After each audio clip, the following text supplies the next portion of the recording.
çox önəmli bir mövzudan danışacağıq. Niyə? Çünki gördüyüm qədərilə bu bir çoxlarımızın həyatında kör nöqtə olaraq qalır. Nədir kör nöqtə? Var məndə, amma varlığından xəbərsizəm. Bu səbəbdən hər hansı bir dəyişim də eləyə bilmirəm. Budur. Nəyi müşahidə edirəm? Biz yaxın adamlarımız, bu partnyorumuz ola bilər, atamız, anamız, bacımız, qardaşımız, dostumuz, rəfiqəmiz, artıq yaxın adam kimə deyirsənsə, bu ola bilər. Biz onlara o qədər çox güvənirik ki, bu arada yaxın saydığın insanlardan söhbət gedir. Yəni sənin valideynlərin sənin yaxınlarında, amma sən onları yaxın sayırsanmı? Məsələ budur. Yaxın saydığın insanlar haqqında da bu video. Bu insanlarla münasibətdə biz o insanlara o qədər çox güvənirik, o qədər çox yer açırıq, onları o qədər çox sorğulamırıq ki, bəzən onlarla qurduğumuz bu münasibət dinamikası bizə zərər verə bilir. Bu nə deməkdir? Tutaq ki, sən biri ilə münasibətdəsən və partnyorun sənə kobud şəkildə davranır və sənin zehnin kobudluğu və yaxınlığı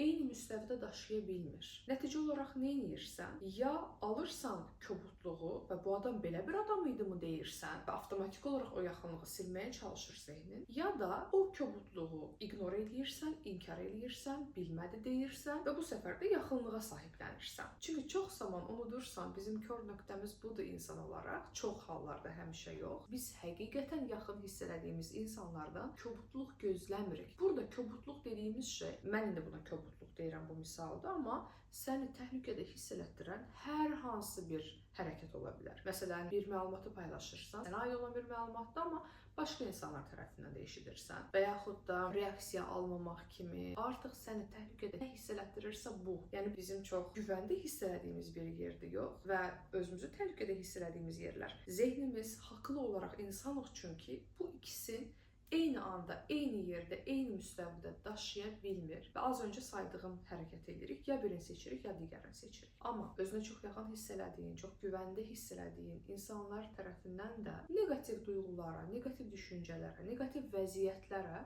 məruz qala bilərsən. Və düşündüyünün əksinə, ya da psixologiyanın öyrəşdiyinin əksinə bu çox normaldır, təbiidir və realdır. Yəni sən özünü çox yaxın hiss elədiyin, çox güvəndə hiss elədiyin, çox dərin və möhkəm bağ qurduğun insanlarla münasibətdə bu yerlərə məruz qalacaqsan. Bunlar münasibətlər, xüsusən yaxın münasibətlər, həyatın təbii parçasıdır. Hər nə qədər zehnin bunları, yəni çox fərqlidir, çünki iki arada görə bilmir, yəni görüb bilməyəcək deyil də görmək istəməyəcək. Təhlükə və təhlükəsizlik zehnin çox kəskin şəkildə ayırır çünki. Amma bu, yenə deyirəm, həyatımızın və yaxın münasibətlərin əsas hissələrindən biridir. Bunu münasibətində gözlə. Yaxın hiss elədiyin insanlarla münasibətdə gözlə. Əslində, həqiqi yaxınlıq duyduğun insanlarla münasibətdə gözlə. Belə hallarda nə edə bilərsən? Əgər sən artıq başa düşürsən ki, bu gözləniləndir, şoka düşməyəcəksən. Yəni yaxın, çox yaxın hiss elədiyin insanlar səni təhlükədə hiss edə biləcək bir şəkildə davrandığında və yaxud da sən də bu arada onlara o şəkildə davrana bilərsən. İşin bu hissəsi də var. Sən bunu gözlədiyinə görə artıq, yəni şoka düşməyəcəksən. Nə baş verəcək?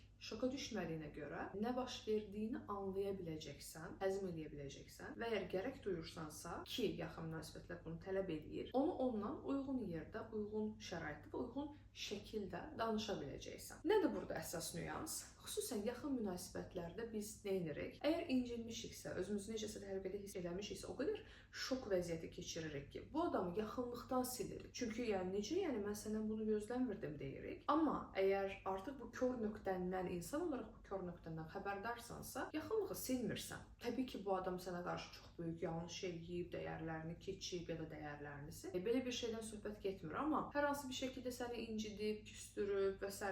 necəsə xətrinə dəyib. Yəni belə olan hallarda o insanla əlaqəni kəsmirsən, əlaqədə qalırsan və əlaqədə qala-qala, çünki yaxın hiss edirsən bu adamı özünə, onunla bir şeylər paylaşırsan. Yenə deyirəm, uyğun yerdə, uyğun şəkildə. Yaxın hiss elədiyin insanın nəticədə, yəni qəlbini açaraq, bu bəzən planlı şəkildə olur, bəzən plansız bir şəkildə olur. Məsələn, filan hadisədə mən belə hiss elədim, çünki belə düşündüm, dediyim bir şeyi bu şəkildə anladım. Kimi, yəni həqiqi duyğularını paylaşırsan və onsuz da yaxın hiss elədiyin insan da sənə yaxın hiss eləyirsə, yəni ortaq bir anlaşma olur, çünki heç kim həqiqətən yaxınlıq duyduğu, bağ qurduğu birini incitmək istəmir. Nəticədə çox dərin söhbət apara bilirsən. Yəni yaxın münasibətlərdə bu söhbətlər nə qədər olursa, dərin söhbətlər nə qədər olursa, münasibət də o qədər dərinləşir, yaxınlıq da o qədər artır. Bunun haqqında hətta bizim dildə bir söz var: çəkişməsən bəlkimərsən. Bunu çox vacib hesab edirəm. Bu sadəcə bizim psixologiyamıza aid, mənim də çox müşahidə etdiyim, yəni insan olaraq kör nöqtələrimizdən biridir və